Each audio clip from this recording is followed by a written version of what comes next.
Hi, everybody. Hey, I was talking with a chief audit executive actually earlier today, and one of the terms that came up was trusted advisor. Okay, trusted advisor. Now, one of the aspirations that internal audit has is that it is a trusted advisor to the business. But as I was thinking about that and have contemplated on that a little bit after the discussion, I wanted to talk about that and actually pose the question, are you actually a trusted advisor? And to go through and talk about that, I'm going to split apart that term, trusted and advisor, and let's talk a little bit about both of those. Now, this happens to be one of those areas where it's kind of an aspiration of internal audit. We want to be seen as a trusted advisor, but I think sometimes we don't think about what that really means, okay, and what we have to do in order to actually be a trusted advisor. So let's first start talking about the word trust. Now, as auditors, we tend to be skeptical. If you go back to the old Ronald Reagan, Mikhail Gorbachev discussion, where the two of them were talking at a press conference, and Ronald Reagan actually said, trust but verify, right? I trust you, but we're going to verify. And so a lot of auditors take that kind of to heart. Well, I'll trust you after I validate or check that I can actually trust you. The problem is that's not the way trust actually works, okay? In order to be trusted, you have to trust. And I know sometimes this goes a little contrary. As you're thinking about this, some of you are going, well, hold it just a minute. This doesn't, how can I trust somebody until I actually verify that what they have done is trustworthy? Okay. But like I said, that's not the way the trust actually works. So it doesn't mean that we're giving up our objectivity or making any sort of a conclusion to begin with. But if you go into an audit in kind of an adversarial role, meaning I think you're committing fraud, or I think that what you're doing is not necessarily correct, the other person is going to feel that. And they're going to know, and they're going to feel like you don't trust them. So why should they trust you? Okay. The other thing is sometimes as auditors, we do things that are not trustworthy. Okay. If we go against any of the things that we say, then it means again that the audit client won't trust us. So if we don't keep all of the commitments that we have made to them or that we say to them, then again, they may question and really kind of wonder if they can actually trust us as well. So the way to trust people is you actually have to give them the benefit of the doubt to begin with, right? And go into the engagements in thinking, you know what, 95% of the people in your organization are doing the best that they can. They're doing the best that they know how to do, and sometimes they're going to make some mistakes. We're all human, and sometimes we make some mistakes. But if you go into it with a different kind of an attitude and more of a partnership type of an attitude, that's going to allow or start that trust building. Okay, and then think about it in terms of a concept called the emotional bank account. If you haven't heard of that before, it's a concept in relationships where you do things for the other person that effectively create deposits into your emotional bank account with that other individual. So if I tell you I'm grateful for something, if something that you have done, that would add a deposit to our relationship. If I do things that I know you like, that would also add things to that emotional bank account. Now, if I do some things that you don't like, right, like I forget to put down the toilet seat or other crazy things like that, that is a withdrawal from that emotional bank account. And so in order to develop trust over time, you have to make deposits in the relationship with the other person, which means, if the audit client is doing something that is great or things are working well, you need to give them credit for that. You need to show them that you appreciate that. You need to express that in your audit reports and to other people so that they get an attaboy, if you will. And that's going to, again, develop that relationship and make it easier for them to trust you. Okay, so that's one way to do it.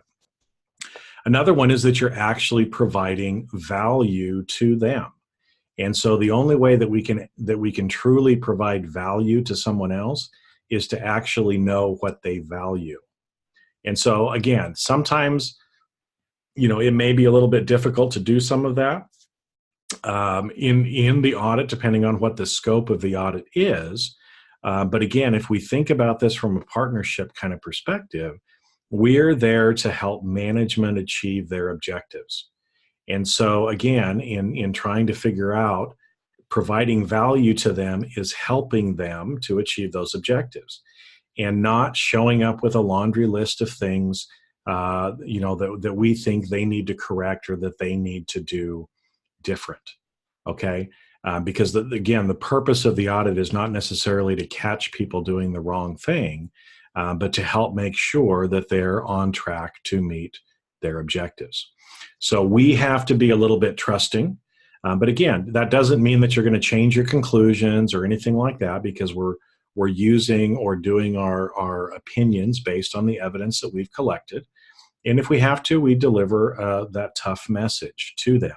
But going into an audit with the right attitude is going to help, because like I said, that client is going to sense that you don't trust them, and that's going to have them really kind of put up this wall in front of them as well.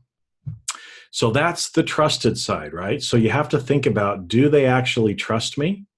And so again, if you've developed the relationship over time, if you've actually provided things that do provide them with value, and like I said, so those recommendations that you're going to be providing actually better provide some value to them. Don't just give them a recommendation just because you have to have a recommendation. And you might think that would never happen, but in my own experience, this story came into my mind today too. I actually worked with a person one time, and I remember I went out on an audit. I was a senior, and this person was the manager. And I was told in no uncertain terms that I was to come back with a minimum of 7 recommendations. Okay, this person just arbitrarily decided that 7 was the right number. And so they were expecting me to come back with 7 recommendations. That's not how it should work. Okay, so that's the trust word. Now let's talk a little bit about the word advisor. Now, I know in the definition of internal auditing, we talk about that it is an assurance and consulting activity.